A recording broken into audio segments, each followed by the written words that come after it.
दर्शकवृन्द नमस्कार। केन्द्रबिन्दु अनलाइन टिभीबाट हरेक दिन बेलुका प्रसारण हुने केन्द्रबिन्दु न्यूजमा तपाईँ सम्पूर्णलाई स्वागत गर्न चाहन्छु। म छु सिमरन स्याङ्बो तामाङ। केन्द्रबिन्दु न्यूजमा हामी दिनभरिका टप 5 खोजमूलक तथा महत्त्वपूर्ण समाचारहरू सम्प्रेषण गर्ने गर्छौं। सुरु गरौं आजका समाचारहरूका प्रमुख शीर्षकहरूबाट। राष्ट्रिय जनता पार्टी नेपाल र समाजवादी पार्टी बीच एकता, जनता समाजवादी पार्टी नेपाल दर्ता। दैनिक 10,000 बोतल ह्यान्ड सानिटाइजर उत्पादन गर्दै नेपाल औषधि लिमिटेड बजारमा पाइने भन्दा गुणस्तर युक्त रहेको दावी। तरकारी नबिकेपछि गाई वस्तुलाई खुवाउँदै भक्तपुरका किसान। घर जाने आशमा जम्मा भएकाहरूलाई प्रहरीले रोक्यो। र लकडाउन प्रभावकारी बनाउन प्रवासी नेपाली चिकित्सकहरूको सुझाव। दर्शकवृन्द, कोरोना भाइरसबाट विश्वभर 26,45,000 भन्दा बढी संक्रमित भएका छन् भने 1,84,000 भन्दा बढीको मृत्यु भइसकेको छ। भाइरसको संक्रमणबाट निको हुनेको संख्या 7,23,000 पुगेको छ। अब सुरु गरौं आजको बुलेटिन। विश्वका विभिन्न देशहरूमा कार्यरत नेपाली चिकित्सकहरूले लकडाउनलाई प्रभावकारी बनाउन नेपाललाई सुझाव दिएका छन्। हेरौं पूरा समाचार।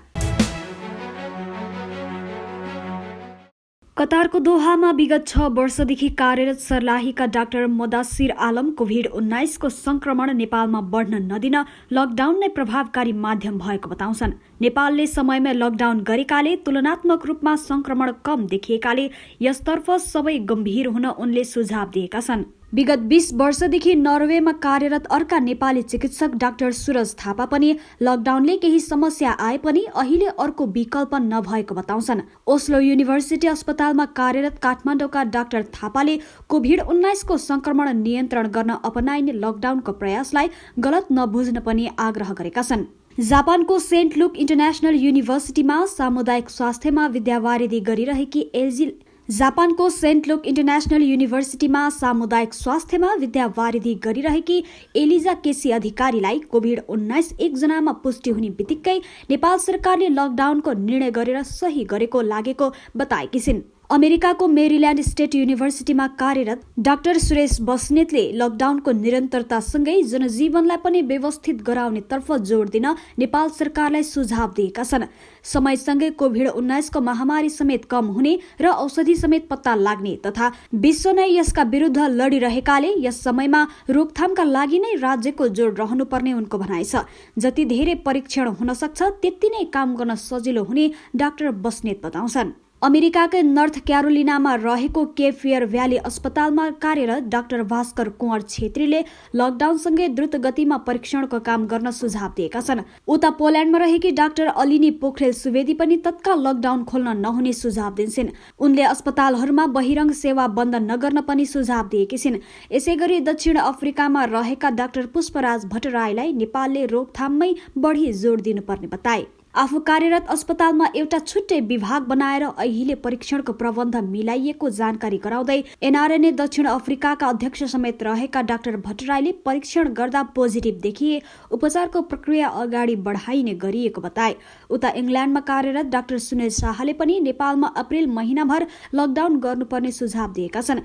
विभिन्न देशमा कार्यरत नेपाली चिकित्सकहरूले नेपाल भारत सीमा समेत खुल्ला रहेकाले अन्तर्राष्ट्रिय हवाई सेवा बन्द गराउनका साथै खुल्ला सिमाना बाट हुन सक्ने आवत जावतमा समेत ध्यान दिन आग्रह गरेका छन्। लकडाउन लम्बिएसँगै राजधानीबाट बाहिरिनेहरूको संख्या बाक्लिएको छ। बुधबार भने गाउँ जानका लागि उपत्यकाको विभिन्न ठाउँबाट हिँडेर जडीबुटीमा भेला भएकाहरूलाई प्रहरीले रोकेको छ। हेरौं पूरा समाचार। काठमाडौँ छाड्न जडीबुटी चोकमा भेला भएका मानिसहरूलाई प्रहरीले रोकेको छ। कोरोना भाइरस कोभिड-19 संक्रमणको रोकथामका लागि सरकारले गरेको लकडाउनका कारण काठमाडौँमा अलपत्र परेका मानिसहरूलाई केही स्थानीय तहहरूले लैजान थालेका छन्, जसले गर्दा बुधबार पनि काठमाडौँको जडीबुटीमा मानिसहरू पुगेका थिए, तर प्रहरीले उनीहरूलाई रोकेको छ। खास गरी मंगलबार राति रामेछापमा यात्रुवाहक बस दुर्घटनामा परेपछि प्रहरीले बस सञ्चालन गर्न रोक लगाएको हो। तर पनि मानिसहरू घर जाने भन्दै सयौंको संख्यामा जडीबुटी चोकमा भेला भएका थिए। प्रहरीले माथिको आदेश भन्दै बस सञ्चालन नहुने र आफ्नो वासस्थानमा फर्कन आग्रह गरेको थियो। लकडाउन लागू भएको 1 महिना हुँदा पनि खुल्ने सम्भावना नदेखिएपछि दैनिक रूपमा श्रम गरेर खानुपर्नेहरूलाई समस्या हुँदै आएको छ, जसका कारण पनि काठमाडौँबाट मानिसहरू हिँडेरै घर जाने क्रम बढिरहेको छ। तर केही दिन यता जनप्रतिनिधि र स्थानीय तहले सवारी साधनको व्यवस्था गरी मानिसहरूलाई गन्तव्यसम्म लैजाँदै आएका छन्। त्यसैले बुधबार पनि आफ्नो गृह जिल्ला जाने बस पाउने आशमा मानिसहरू जडीबुटी चोकमा दिउँसोदेखि नै पुगेका थिए। उनीहरूले काठमाडौँमा बस्नका लागि खाद्य सामग्री नभएको, ग्यास सकिएकोले आफ्नै घर जान लागेको बताएका छन्। खाद्य सामग्री र ग्यास किन्न पाइए पनि महँगो हुने र आफूहरूसँग पर्याप्त पैसा नभएकाले समस्या परेको उनीहरूको गुनासो छ। यस्तै कतैबाट पनि राहत पाउन नसक्दा घर जानुको विकल्प नभएको समेत उनीहरूले बताए। फेरि गाउँमै जाने रे बस पाइन्छ भने बसमा जानु पर्यो भनेर अहिले यहाँ आउँदाखेरि चाहिँ फेरि बस जान नदिने रे भनेर 10 मिनट अगाडि निर्णय भएछ होइन। जनतालाई त्यो तुरुन्तै एकैछिनमा निर्णय दिने, एकैछिनमा दुःख दिने काम त भएन नि त। अनि धनीमानी चाहिँ पास बनाउने, जहाँ पनि घुम्न पाइने उनीहरू चाहिँ होइन। गरिब चाहिँ जनताहरू चाहिँ यस्तै मरे अनि खुल्यो भनिदिने गाडी अनि एकछिन 10 मिनटपछि फेरि बन्द गरिदिने, त्यस्तो त हुन्न नि त। जनताले धेरै दुःख पाइसक्यो त। यहाँ खाना पाएको छैन कि सरकारले दियोस्। घर घरमा रुममा कति जान्छन्, को छन्, कति खान्छन्, त्यसको चामल दियोस्, रासन सबै दियोस्। उनीहरू आनन्दले रुममै बसिरहेछन् नि। अब त रुममा नि कसरी खाने? न ग्यास पाइन्छ, न चामल पाइन्छ, न तरकारी पाइन्छ। पाए पनि सबै महँगी छ। यहाँ बस्नु नसक्ने, अब किनेर खान पनि नसक्ने, नपाउने भयो सामान पनि। अब ग्यासको महँगी त्यही अहिले पायो भने नि डबल टेबल तिर्नुपर्ने, त्यही भएर नि गाउँ जानुपर्ने। सवारी साधन पाइन्छ भन्दै काठमाडौँका विभिन्न ठाउँबाट आएका व्यक्तिहरूले प्रहरीले समयमा नै खबर नगर्दा दुःख पाएको बताएका छन्। प्रहरीले माथिको आदेश भन्दै कुनै पनि सवारी साधन सञ्चालन गर्न नदिने बताएपछि मानिसहरू अन्योलमा परेका छन्। काठमाडौँको थानकोट, कलङ्की, बल्खु, बालाजु, कपन लगायतका ठाउँहरू र ललितपुरको विभिन्न स्थानबाट बस पाउने आशमा सर्वसाधारण हिँडेरै जडीबुटी चोकमा आएका थिए। लकडाउन घोषणा गरेको आज 1 महिना पूरा भएको छ। यसले सर्वसाधारणलाई आवत जावत गर्न मात्रै होइन, कृषि उपजहरू समेत बिक्री वितरण गर्न गाह्रो पारेको छ, जसकारण भक्तपुरका किसानहरूले तरकारीहरू गाई वस्तुलाई खुवाउन थालेका छन्। हेरौँ यसै विषयमा तयार पारिएको यो रिपोर्ट। चाँगुनारायण नगरपालिका 9 ताथलीका सानुभाइ गिरीले बारीमा लगाएको काउली, बन्दा र फर्सी बिक्री नभएपछि गाईलाई खुवाउन थालेका छन्। उनले बारीमा बिक्री गर्ने बेला भएका काउली र बन्दा लकडाउनका कारण बजारमा लैजाने अवस्था नभएपछि घरमा पालेका 3वटा गाईलाई खुवाउन थालेका हुन्। गिरीले मात्रै होइन, यो ठाउँका धेरै किसानले तरकारी बिक्री गर्न नपाएपछि पशुलाई खुवाउन थालेका हुन्। अधिकांशको घरमा 1 देखि 3वटासम्म गाई रहेको र सामान्य रूपमा भए पनि तरकारी खेती गरेकाले गाउँमा समेत बिक्री नहुँदा उनीहरू गाईलाई खुवाउन बाध्य भएका हुन्। तरकारी मात्रै होइन, घरमा पालेको गाईको दुध समेत बिक्री गर्न नपाएको उनको गुनासो छ। दैनिक 11 लिटर दुध बिक्री गर्दै आएका उनले गाईलाई दाना नहुँदा दुध घटेको र लकडाउनपछि ठेकदारले समेत दुध लिन छाडेको बताए। गिरी मात्रै होइन, यहाँका अधिकांश किसानले तरकारी र दुध बिक्री गर्न नपाउँदा दोहोरो मारमा परेको गुनासो गरेका छन्।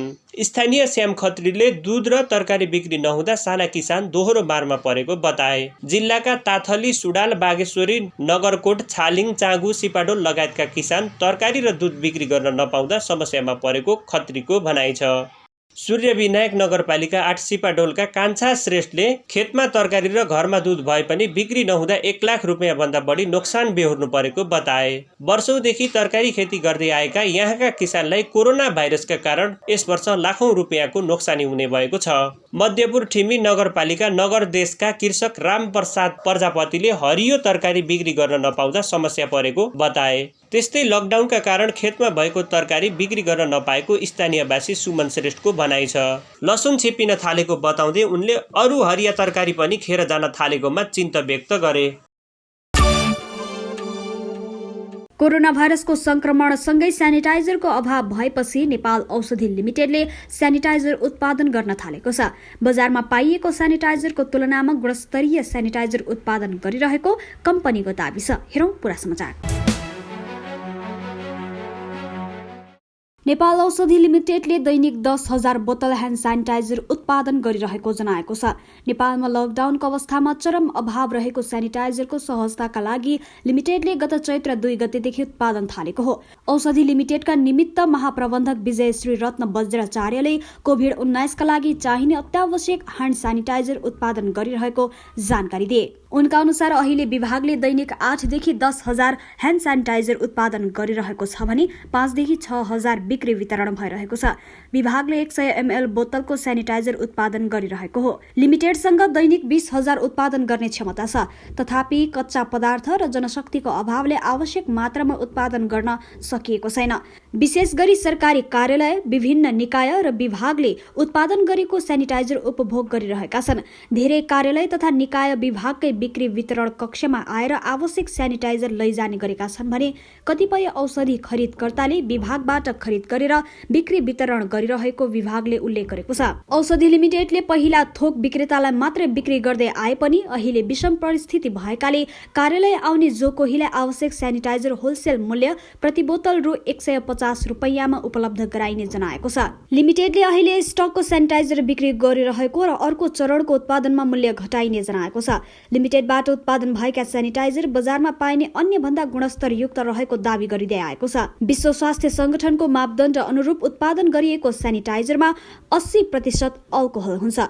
बजारमा 60 देखि 70% मात्र अल्कोहल भएको सेनिटाइजर पाइने विभागको दावी छ। लिमिटेडले अत्यावश्यक 1/3 कर्मचारीको व्यवस्था गरी बिहान 6 देखि बेलुका 8 बजेसम्म फ्याक्ट्री चलाएर सेनिटाइजर लगायत उत्पादन गरिरहेको छ। झण्डै 100 कर्मचारी मध्ये अहिले 30 जनाले काम गरिरहेका छन्। औषधि उत्पादन कम्पनीमा काम गर्ने कामदारका लागि आवश्यक पर्ने मापदण्डको अभावमा लिमिटेडले विगत करिब 10 वर्ष औषधि उत्पादन गर्न सकेको थिएन।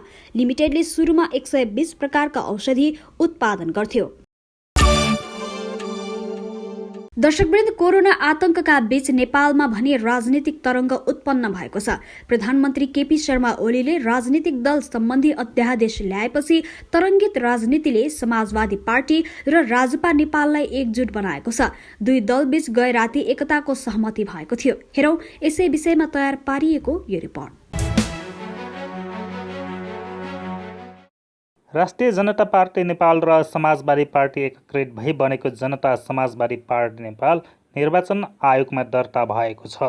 बुधबार राति राजपा र समाजवादी पार्टीबीच एकता भएको र बिहिबार बिहान 11 बजेपछि निर्वाचन आयोगमा जनता समाजवादी पार्टी नेपालको निवेदन दर्ता भएको हो। दल दर्ता गर्न राजपा अध्यक्ष मण्डलका नेताहरू राजेन्द्र महतो, शरद सिंह भण्डारी, समाजवादीका अध्यक्ष उपेन्द्र यादव, राजेन्द्र श्रेष्ठ लगायतका नेताहरू कान्तिपथ स्थित निर्वाचन आयोगको कार्यालय पुगेका थिए। दल दर्ताका लागि निवेदन दिएपछि पत्रकारहरूसँग कुरा गर्दै नेता यादवले पार्टी एकीकरण भएको जानकारी आयोगलाई दिइएको बताए। उनले पार्टीप्रति असन्तुष्टि जनाएको भनिएका इस्तियाक राई र रेणु यादवले समेत पार्टीको काम गरिरहेको र पार्टीको कामप्रति कुनै असन्तुष्टि नरहेको विज्ञप्ति निकालिसकेका छन्। एकीकृत भई जनता समाजवादी पार्टीको गठन भएको छ, त्यसैको जानकारी निर्वाचन आयोगले दियो। होइन, ओलीजी राम्रो सपना देख्नुहोस् न, के फुटाउने जो हुन्छ, जुटाउने मिलाउने देश बनाउने सपना देखे होइन। उहाँहरू अहिले काममा हुन्छ। सबैजना आएर यहाँ जुलुस निकाल्नुपर्ने जरुरी त छैन। होइन, अब उहाँहरूको असन्तुष्टि नै छैन, उहाँहरूको विज्ञप्ति पनि आइसक्यो। त्यस्तै नेता राजेन्द्र महतोले दुई पार्टी एक भएको जानकारी निर्वाचन आयोगमा गराएको र एकताको बाँकी काम लकडाउनपछि पुरा गर्ने बताए। उनले विगत 1 वर्षदेखिको प्रक्रियालाई टुङ्गोमा पुर्याएको बताए। प्रधानमन्त्री केपी शर्मा ओलीले आफ्नो कुर्सीको रक्षाका लागि राजपा र समाजवादी पार्टीलाई फुटाउन कसरत गरिरहेकाले त्यसबाट जोगाउन आफूहरू सफल भएको बताए। उनले सरकारले नै लोकतन्त्रमाथि आक्रमण गरेको बताए। लोकतन्त्र विरोधी तानाशाही र एकदलीय तानाशाहलाई निरङ्कुश लाड्ने गरी विधेयक ल्याइएको र त्यसलाई तत्काल फिर्ता गर्न सरकारलाई चेतावनी समेत दिए। उनले देशमा समृद्धि, सुशासन, अधिकार र पहिचान चाहने हिमाल, पहाड, तराई र मधेसका जनता मिलेर राष्ट्रिय शक्तिको निर्माण गर्ने अभियानमा लागेको र त्यसको अभियान सुरु भइसकेको बताए। फोड्नुपर्ने उहाँ आफ्नो कुर्सीको लागि रक्षा गर्नलाई ल्याएको अध्यादेश राजपा र समाजवादी पार्टीलाई फुटाएर चाहिँ यो गर्छु भनेर त्यो समाचार आएपछि हामी यो एकता प्रक्रियालाई अब त यो चाहिँ राष्ट्रिय समाजवादी पार्टी राजपा भनेको एकीकृत भइरहेको अवस्थामा एकताबद्ध भएर शक्ति निर्माण गर्नुपर्ने अवस्थामा कहाँ फुटाउने कुरा गरे यो प्रधानमन्त्रीले, यो सरकारले। अनि हामी चाहिँ त्यो चाहिँ एकता प्रक्रियालाई टुङ्ग्याइदिनुपर्छ भनेर हिजो राति हामी बसेर राति दुईटै पार्टीका हामी चाहिँ उपलब्ध नेताहरू बसेर एकता प्रक्रियालाई हामी टुङ्ग्याएका छौँ। राजपा र समाजवादी पार्टी, जनता समाजवादी पार्टी नेपालको नाउँमा हामी एकीकृत भएका छौँ। पार्टी एकीकरणपछि बनेको नयाँ पार्टीको झण्डा यसअघि समाजवादीले प्रयोग गर्दै आएको हुनेछ भने चुनाव चिन्ह राजपाले प्रयोग गर्दै आएको छाता रहने सहमति पनि दुई पार्टीबीच भएको छ। यस्तै नेताहरूको कार्यविभाजन पनि छिट्टै सहमतिमा टुङ्गो लगाउने नेताहरूले बताएका छन्। नयाँ दल दर्ताका लागि निवेदन दिइए पनि कानुनी मान्यता पाउन बढीमा 45 दिन लाग्नेछ। यतिन्जेल केन्द्रबिन्दु न्युज हेरेर साथ दिनुभएकोमा तपाईँ सम्पूर्णलाई धेरै धेरै धन्यवाद। भोलि पुनः यही समयमा आउने बाचा गर्दै छुटिन चाहन्छु। नमस्ते। केन्द्रबिन्दु न्युज हेर्दै गर्नुहोला र नयाँ अपडेटका लागि केन्द्रबिन्दु च्यानललाई लाइक, कमेन्ट र सब्स्क्राइब गर्न नबिर्सिनुहोला।